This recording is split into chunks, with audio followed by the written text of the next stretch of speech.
ಹೆಣ್ಮಕ್ಳು ಇರ್ಬೋದು ಗಂಡ್ ಮಕ್ಳು ಇರ್ಬೋದು ಡಾಕ್ಟರೇಟ್ ಅನ್ನುವಂಥದ್ದನ್ನ ನಾವು ತಗೋಬೇಕು ಅಂತ ನಿಮ್ಗೆ ಆ ರೀತಿ ಕನ್ಸಿತ್ತ? ಬಟ್ ನಮ್ಮ ತಂದೆ ಕನ್ಸಿತ್ತು ನಾನು IAS ಆಫೀಸರ್ ಆಗ್ಬೇಕಂತ. ನಾನು ಆಗಿಲ್ಲ, ನಾನು ಸಿನಿಮಾ ಆರ್ಟಿಸ್ಟ್ ಆಗ್ಬಿಟ್ಟೆ. ಆಕ್ಚುಲಿ 2019 ಅಪ್ಲೈ ಮಾಡಿದೆ, ಫಸ್ಟ್ ರಿಜೆಕ್ಟ್ ಮಾಡಿದ್ರು ನನ್ನ. ನಿಜ ಹೇಳ್ತೀನಿ, PhD ಇಸ್ ನಾಟ್ ಈಸಿ. ನನಗೆ ಯಾರಾದರೂ ಅಂದ್ರೆ ತುಂಬಾ ಜನ ಕಾಲ್ ಮಾಡಿ ಕೇಳ್ತಾರೆ ನಾನು ಮಾಡ್ಲಾ, ನನ್ನ ಮೈಂಡಲ್ಲಿ ಇದೆ PhD ಮಾಡ್ತೀನಿ ಅಂತ. ನಾನು ಹೇಳ್ತೀನಿ ದಯವಿಟ್ಟು ಮಾಡಬೇಡಿ. ಮುದ್ದಾಗಿ ಗ್ಲಾಮರಸ್ ಆಗಿ ಕಾಣಿಸ್ಕೋಬಹುದು ಅನ್ನೋದನ್ನು ಹೊರತುಪಡಿಸಿ ಚೂವಂತರಲ್ಲಿ ಬೇರೆ ರೀತಿನೂ ತೋರಿಸಿದ್ರು. ಇಲ್ಲ ಎಂತ ರೋಲ್ ಅದು ಅಂದ್ರೆ ಲೈಕ್ ಪ್ರಾಕ್ಟೀಸ್ ಮಾಡಿದ್ದು ಬರ್ತಾ ಇದೆ ಅಂತ. ಸೊ ನಮ್ಮ ಆಕ್ಟರ್ಸ್ಗೆ ಎಲ್ಲಾ ತರನು ಕಾಣಿಸ್ಕೊಳ್ಬೇಕು ಅಂತ ಆಸೆ ಇರುತ್ತೆ. ಚಾರ್ಮಿನಾರ್ ಸಿನಿಮಾ ಇರ್ಬೋದು, ಒಂದ್ ರೀತಿ ಈಗಲೂ ಸಹ ಮ್ಯಾಜಿಕಲ್ ಸಿನಿಮಾ ಅದು.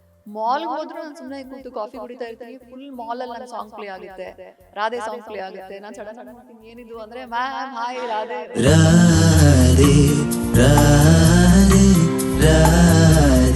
ಈಟೇ ಮಾಡಿಲ್ಲ ನಾನು. ತುಂಬಾ ಸ್ಯಾಕ್ರಿಫೈಸಸ್ ಆಗಿದೆ ಆ ಥರ. ಸಂಡೇ ಎಂಜಾಯ್ಮೆಂಟು, ಸಿನಿಮಾ ಹೋಗಬೇಕು ಅಥವಾ ಎಲ್ಲೋ ಆಚೆ ಹೋಗಬೇಕು, ಒಳ್ಳೆ ಊಟ ಮಾಡೋಣ ಅಂತೆಲ್ಲ ಅದೆಲ್ಲ ಸ್ಯಾಕ್ರಿಫೈಸ್ ಮಾಡಿದ್ದೀನಿ. ಸೊ ತುಂಬಾ ತುಂಬಾ ಏನು ಹೇಳ್ತಾರೆ, ಈಸಿ ಆಗಿರೋ ಕೆಲಸ ಅಲ್ಲ PhD. ಅದು ನಾನು ಸಿನಿಮಾ ಶೂಟಿಂಗ್ ಮಾಡಿದ್ದೀನಿ. But it happened because I am so passionate about it. ಅಯ್ಯೋ ಹೌದು, ಸಾರ್ಥಕ ಅನಿಸುತ್ತೆ.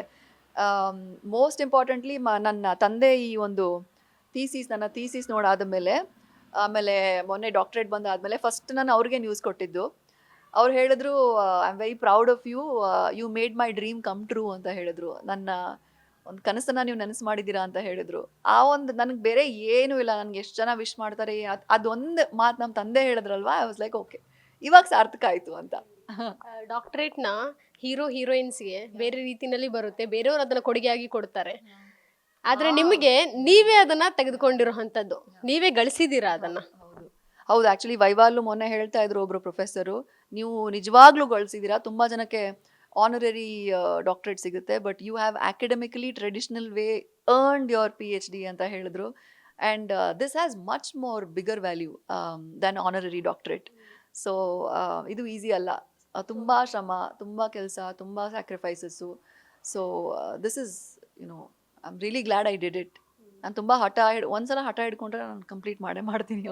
ಯಾ ಕಂಗ್ರಾಟ್ಸ್. ಅದಕ್ಕೆ ನಾನು ಒಂದು ಮಾತು ಕೇಳ್ಪಟ್ಟೆ, ನೀವು ಚಾರ್ಮಿನಾರ್ ಸಿನಿಮಾ ಶೂಟಿಂಗ್ ಏನಾದರೂ ಶೂಟಿಂಗ್ ಇರಲಿಲ್ಲ, ನಿಮ್ದು ಬ್ರೇಕ್ ಇತ್ತಂದ್ರೆ ಬುಕ್ಸ್ ಓದ್ತಿದ್ರಂತೆ. ಇಲ್ಲ, ನಿಮ್ಗೆ ಫಸ್ಟ್ ಆಫ್ ಆಲ್ ಯಾರು ಹೇಳಿದ್ರು ಅಂತ ಹೇಳಿ ನನಗೆ ಟೆಲ್ ಮಿ, ಅದನ್ನ ಏನು ರಿಸರ್ಚ್ ಮಾಡ್ಕೊಂಬಂದ. ನೀವು ರಿಸರ್ಚ್ ಮಾಡಿದ್ರಲ್ಲ, ಅದೇ ರೀತಿ ನಿಮ್ಮ ಇಂಟರ್ವ್ಯೂ ಮಾಡೋಕ್ಕೂ ಮುಂಚೆ ಸ್ವಲ್ಪ ರಿಸರ್ಚ್ ಮಾಡ್ಕೊಂಡು ಬಂದಿದ್ದೀನಿ. How nice, I appreciate it actually. ಇಲ್ಲ ಹೌದು, ತುಂಬ ಬುಕ್ಸ್ ಓದ್ತಾ ಇದ್ದೆ.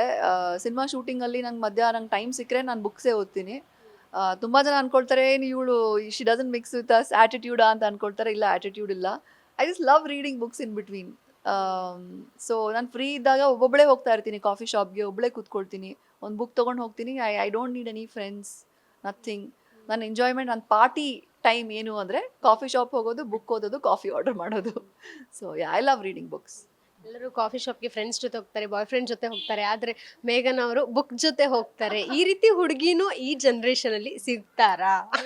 ತುಂಬ ಜನ ಇದ್ದಾರೆ ಇವಾಗ. ಎಲ್ಲರೂ ಏನು ಹೇಳ್ತಾರೆ, ರಿಲೇಷನ್ಶಿಪ್ನ ಡಿಚ್ ಮಾಡ್ತಾ ಇದ್ದಾರೆ.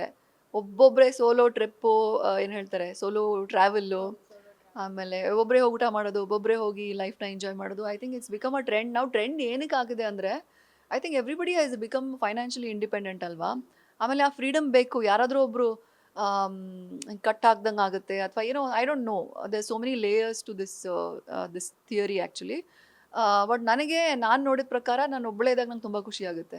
I can be my self completely when I am alone. ಈಗ ಸಿನಿಮಾ ಬಗ್ಗೆ ಥೀಸಿಸ್ ಬರೆದಿದ್ದೀರಾ, ಅಕಸ್ಮಾತ್ ನಿಮಗೆ ರಿಲೇಷನ್ಶಿಪ್ ಬಗ್ಗೆ ಥೀಸಿಸ್ ಬರೀರಿ ಅಂದರೆ ಒಂದು ಏನು ಬರಿಬಹುದು ನೀವು ಅಂತ? Don't do it. ಇಲ್ಲ ಐ ಆಮ್ ಜೋಕಿಂಗ್. ನನಗೆ ತುಂಬ I'm a very romantic person. ನಂಗೆ ತುಂಬ ಆಸೆ ಇದೆ, ನನಗೆ ಯಾರಾದರೂ ಚೆನ್ನಾಗಿರೋರು ಸಿಗಬೇಕು, ಅವ್ರ ಜೊತೆ ಪ್ರೀತಿ ಆಗಬೇಕು, ಮದುವೆ ಆಗಬೇಕು ಅಂತ. I am the very traditional, very conventional Shahrukh Khan type of love. ಸಿನಿಮಾಲ್ಲಿ ನೋಡಿದ್ದೀವಲ್ವಾ, ಆ ಥರದ ಪ್ರೀತಿ ನಂಗೆ ತುಂಬ ಇಷ್ಟ. ನಾನು ನೋಡಿರೋ ನನ್ನ ಎಕ್ಸ್ಪೀರಿಯನ್ಸಲ್ಲಿ so far I have not found anybody who I can call my man, my husband ಅಂತ ಹೇಳೋ ಥರ ಯಾರೂ ಸಿಕ್ಕಿಲ್ಲ. ಆ ಒಂದು ರೆಸ್ಪೆಕ್ಟ್ ನನಗೆ ಯಾರ ಮೇಲಾದರೂ ಬಂದರೆ ನಾನು then I will do it. But ಅದ್ರ ಬಗ್ಗೆ ಥೀಸಿಸ್ ನಾನು ಬರೆಯೋಕ್ಕಂತೂ ಹೋಗ್ಬಾರ್ದು ಆ್ಯಕ್ಚುಲಿ. ಮದುವೆ ಆಗಿ ಆಮೇಲೆ ಏನಾದರೂ ಪ್ರಾಬ್ಲಮ್ ಆಗಿರುತ್ತೆ ಅವ್ರು ಬರಿಬೋದು ಬಹುಶಃ.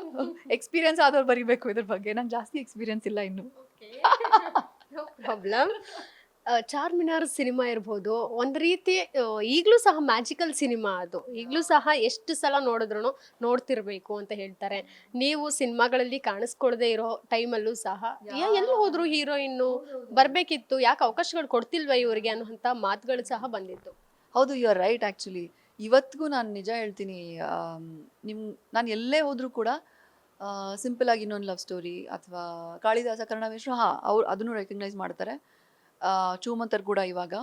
ಬಟ್ ನಿಜ ಹೇಳ್ತೀನಿ, ನನಗೆ ರೆಕಗ್ನೈಸ್ ಮಾಡೋದು ಮ್ಯಾಮ್ ಎಲ್ಲೋದ್ರೂ ರಾಧೆ. ನಾನು ಮಾಲ್ಗೆ ಹೋದ್ರೂ ನಾನು ಸುಮ್ಮನೆ ಕೂತು ಕಾಫಿ ಕುಡಿತಾ ಇರ್ತೀನಿ, ಫುಲ್ ಮಾಲಲ್ಲಿ ನನ್ನ ಸಾಂಗ್ ಪ್ಲೇ ಆಗುತ್ತೆ, ರಾಧೆ ಸಾಂಗ್ ಪ್ಲೇ ಆಗುತ್ತೆ. ನಾನು ಸಡನ್ನಾಗಿ ನೋಡ್ತೀನಿ ಏನಿದು ಅಂದರೆ ಮ್ಯಾಮ್ ಹಾಯ್ ರಾಧೆ. ಸೊ ನಾನು ಎಲ್ಲೋದ್ರೂ ಕೂಡ ಹಾಡು ಹಾಡ್ತಾರೆ. Charminar cinema super madam, airport ಹೋಗಲಿ ಎಲ್ಲೋದ್ರೂ ಕೂಡ ನಾನು ಸಾಕಷ್ಟು ಸಲ ಅನ್ಸುತ್ತೆ ನಾನು ಬೇರೆ ಸಿನಿಮಾನು ಮಾಡಿದ್ದೀನಿ, ಇವ್ರು ಬರೀ ರಾಧೆ ಚಾರ್ಮಿನಾರ್ ಅಂತಾನೆ ಮಾತಾಡ್ತಾರಲ್ಲ ಅಂತ. But because that is the impact of that cinema. ಅಷ್ಟು ಜನಕ್ಕೆ ಇಷ್ಟ ಆಗಿದೆ ನನ್ನ ಕ್ಯಾರೆಕ್ಟರ್ ಆಗಿರಲಿ, ಆ ಸಿನಿಮಾ ಆಗಿರಲಿ, ಸಾಂಗ್ಸು, ಪ್ರೇಮ್ ಸರ್ ಅವರ ಆ್ಯಕ್ಟಿಂಗು, ಅದು ಬರೆದಿದ್ರು ಕೂಡ ತುಂಬ ಒಳ್ಳೆ ಕತೆ ಕೂಡ. ಸೊ ಆ ಥರ ಏನು ಗೊತ್ತಾ, ಒಂದು ಆ್ಯಕ್ಟರ್ಸ್ ಲೈಫಲ್ಲಿ ಆ ಥರ ಒಂದು ಸಿನಿಮಾ, ಆ ಇಂಪ್ಯಾಕ್ಟ್ ಬರುವಂಥ ಸಿನಿಮಾ ತುಂಬ ಕಮ್ಮಿ ಬರುತ್ತೆ. ನೀವು ಯಾರದೇ ಆ್ಯಕ್ಟರ್ ಲೈಫ್ ನೋಡಿ, ಕರಿಯರ್ ನೋಡಿ, ಒಂದು 4-5 ದೊಡ್ಡ ಸಿನಿಮಾಗಳಿರುತ್ತೆ, ಮಿಕ್ಕಿದ್ದೆಲ್ಲ okay. So Charminar for me is that. Oh yeah true. ಹೇಗೆ ನಿಮಗೆ ಸಿನಿಮಾ ಒಲವು ಹೇಗೆ ಬಂತು? ಈ ಇಂಡಸ್ಟ್ರಿಗೆ ಬರಬೇಕು, ಈ ಆಪರ್ಚುನಿಟಿ ಇರ್ಬೋದು ಫಸ್ಟ್ ಸಿನಿಮಾದು. ನಾನು 12th ಫೇಲ್ ಆಗಿದ್ದೆ. Nobody will believe it actually. ಇಲ್ಲ, ನಾನು ಮ್ಯಾಥಮೆಟಿಕ್ಸಲ್ಲಿ ಫೇಲ್ ಆಗಿದ್ದೆ. ನನಗೆ ಮುಂಚೆಯಿಂದನೇ ಸಿನಿಮಾ ಅಲ್ಲಿ ತುಂಬ ಆಸಕ್ತಿ ಇತ್ತು. ಅಂದರೆ ಚಿಕ್ಕವಳಿದ್ದಾಗ ನಾನು ಅಫ್ಕೋರ್ಸ್ ಸ್ಕೂಲಲ್ಲಿ ಗೊತ್ತಾಗುತ್ತಲ್ವ, ಡ್ರಾಮಾ, ಆಮೇಲೆ ತುಂಬ ನಾಟಕಗಳಲ್ಲಿ I use to participate. Dance ಕಾಂಪಿಟೇಷನಲ್ಲಿ ತುಂಬ ಪಾರ್ಟಿಸಿಪೇಟ್ ಮಾಡ್ತಾ ಇದ್ದೆ. ಆವಾಗಲೇ ನಂಗೆ ತುಂಬ ಹುಚ್ಚು ಸಿನಿಮಾ ಅಂದರೆ. ಬಟ್ ನಾನು ಬೋರ್ಡಿಂಗ್ ಸ್ಕೂಲಲ್ಲಿದ್ದೆ, ಜಾಸ್ತಿ ಆಪರ್ಚುನಿಟಿ ಸಿಗ್ತಾ ಇರಲಿಲ್ಲ ನನಗೆ ಸಿನಿಮಾ ನೋಡಲಿಕ್ಕೆ. ಮನೆಗೆ ಬಂದಾಗ ಹಾಲಿಡೇಸ್ ಟೈಮಲ್ಲಿ ಮಾತ್ರ ನಾನು ಸಿನಿಮಾ ನೋಡ್ತಿದ್ದೆ. ಬಟ್ 12th ಫೇಲ್ ಆದಮೇಲೆ ನಮ್ಮ ತಂದೆ ಆ್ಯಕ್ಚುಲಿ ಒಂದು ಟರ್ನಿಂಗ್ ಪಾಯಿಂಟ್ ಕೊಟ್ಟಿದ್ದು ನನಗೆ. ಆ ಒಂದು ವರ್ಷ ನನಗೆ ಬ್ರೇಕ್ ಸಿಕ್ತಲ್ವ, ನಾನು ಮನೆಗೆ ಬಂದು ಅಯ್ಯೋ ನನ್ನ ಲೈಫ್ ಮುಗ್ದೋಯ್ತು ಅಂತ ಅಳೋಕ್ಕೆಲ್ಲ ಸ್ಟಾರ್ಟ್ ಮಾಡಿದೆ. ಬಟ್ ನಮ್ಮ ತಂದೆ ಹೇಳಿದ್ರು, ಏನು ಹೇಳ್ತಿದ್ದಾರೆ, ಎಲ್ಲರೂ ಲೈಫಲ್ಲಿ ಫೇಲ್ ಆಗ್ತಾರೆ, ಆ್ಯಕ್ಚುಲಿ 1 ವರ್ಷ ಸಿಕ್ಕಿದೆಯಲ್ಲ, ಏನಾದರೂ ಬೇರೆ ಮಾಡು, ನೀನು ಎಂಜಾಯ್ ಮಾಡು, ನಿನಗೆ ಆ್ಯಕ್ಟಿಂಗ್ ತುಂಬ ಇಷ್ಟ, ಡ್ರಾಮಾಲೆಲ್ಲ ನಾನು ಪಾರ್ಟಿಸಿಪೇಟ್ ಮಾಡ್ತೀಯಾ, ಡಾನ್ಸ್ ಇಷ್ಟ, ಅದು ಟೇಕ್ ಅಪ್ ದ್ಯಾಟ್ ಅಂತ ಹೇಳಿದ್ರು, ಆರ್ಟ್ಸ್ ತಗೋ ಆ 1 ವರ್ಷ ಅಂತ. So I join film institute. ಆ ವರ್ಷದಲ್ಲಿ ಸಿನಿಮಾ ಆ್ಯಕ್ಟಿಂಗು, ಫಿಲ್ಮ್ ಮೇಕಿಂಗ್ ಹೆಂಗಾಗುತ್ತೆ ಎಲ್ಲ ಕಲಿತೆ. ನಾನು ಡಿಪ್ಲೊಮಾ ತೊಗೊಂಡೆ ಆವಾಗ. ಆ ಒಂದು ಟರ್ನಿಂಗ್ ಪಾಯಿಂಟ್ಗೆ ನನಗೆ ಟೆಲಿವಿಷನ್ ಆಫರ್ಸ್ ಬರೋಕ್ಕೆ ಸ್ಟಾರ್ಟ್ ಆಯಿತು, ಸಿನಿಮಾ ಆಫರ್ಸ್ ಬರೋಕ್ಕೆ ಸ್ಟಾರ್ಟ್ ಆಯಿತು, ತುಂಬ ಹಿಂದೆನೇ. ಸೊ ನಮ್ಮ ತಂದೆ ಹೇಳಿದ್ರು, ಇಲ್ಲ ನೀವು ಡಿಗ್ರಿ ಮುಗಿಸಿ ಆಮೇಲೆ ಸಿನಿಮಾ ಮಾಡಿ ಅಂತ. ಬಟ್ ಅಲ್ಲಿ ನಾನು ಟೆಲಿವಿಷನ್ ಶುರು ಮಾಡಿದೆ. That's how it came. ಅದನ್ನ ಕಂಟಿನ್ಯೂ ಮಾಡಬೇಕಾಗಿತ್ತು, ಬಟ್ ಮತ್ತೆ ಬ್ರೇಕ್ ತಗೊಂಡ್ರಿ. ಅಟ್ಲೀಸ್ಟ್ ಈಗಾದರೂ ಸತತ ಸಿನಿಮಾಗಳನ್ನ ಕೊಡ್ತೀರಾ? ಇಲ್ಲಪ್ಪ, ನೋಡಿ ತುಂಬ ಜನ ಮಿಸ್ಅಂಡರ್ಸ್ಟ್ಯಾಂಡ್ ಮಾಡ್ಕೊಂಡಿದ್ದಾರೆ ಆ್ಯಕ್ಚುಲಿ. ಬ್ರೇಕ್ ಅದು ಒಂದು 10 months ಬ್ರೇಕ್ ಮಾತ್ರ ಇತ್ತು ಅನಿಸುತ್ತೆ. ಬಟ್ ಅದಾದಮೇಲೆ ನಾನು ಕಂಟಿನ್ಯೂಸ್ ಆಗಿ ಸಿನಿಮಾ ಮಾಡ್ತಿದ್ದೀನಿ. ನಿಜ ಆ್ಯಕ್ಚುಲಿ ಕೀರ್ತಿ. ನಾನು ವೆನ್ ವಾಸ್ ದಟ್ ಬ್ರೇಕ್? 2017 ಅಂತ ಅಂದ್ಕೊಳ್ತೀನಿ. 2017 ಮಾತ್ರ 1 ವರ್ಷ ಬ್ರೇಕ್ ಆಗಿತ್ತು. ಅದು ಬಿಟ್ಟರೆ ಬ್ಯಾಕ್ ಟು ಬ್ಯಾಕ್ ಪ್ರತಿ ವರ್ಷ ನನ್ನ ಸಿನಿಮಾ ರಿಲೀಸ್ ಆಗಿದೆ, accept for that Covid period. ಪ್ರತಿ ವರ್ಷ. ಆದರೂ ಕೂಡ ಮೇಡಮ್ ಎಲ್ಲಿ ಸಿನಿಮಾ ಮಾಡ್ತಿಲ್ಲ ಅಂತ, ಅಯ್ಯೋ ರೀಸೆಂಟಾಗಿ I just did a film ಅಂತ ಹೇಳ್ತಾ ಇರ್ತೀನಿ. ಚಾರ್ಮಿನಾರ್, ಐ ನೋ ಅವ್ರು ಎಲ್ರಿಗೂ ಏನು ಎಕ್ಸ್ಪೆಕ್ಟೇಷನ್ ಅಂದರೆ ಆ ಥರ ಸಿನಿಮಾ ಮಾಡಬೇಕು, ಹಾಗೇ ಇರಬೇಕು ನೀವು ಅಂತ. May be that's what they like. But I am on actor. ನಾನು ಎಲ್ಲ ರೀತಿಯ ಪಾತ್ರ ಎಕ್ಸ್ಪ್ಲೋರ್ ಮಾಡಬೇಕು. ಆಮೇಲೆ ಕೆಲವು ಸಿನಿಮಾಗಳು ರೀಚ್ ಆಗುತ್ತೆ, ಕೆಲವು ರೀಚ್ ಆಗಲ್ಲ. ಅದು ನಮ್ಮ it's a destiny of a movie, ನಾವೇನೂ ಮಾಡೋಕ್ಕಾಗಲ್ಲ. ರೀಸೆಂಟಾಗೂ ಎಲ್ಲೋ ಹೋದಾಗ, ಏನು ಮೇಡಮ್ ಸಿನಿಮಾನೇ ಮಾಡ್ತಾ ಇಲ್ಲ ಅಂದರೆ, ನಾನು ಚೂಮಂತರ್ ಸಿನಿಮಾ ಥಿಯೇಟ್ರಲ್ಲಿ ಓಡ್ತಾ ಇದೆ, ನೀವು ಹಿಂಗೆ ಹೇಳಬಾರ್ದು ನನಗೆ ಅಂತ ಹೇಳಿದೆ. So it happens, it's perspectives.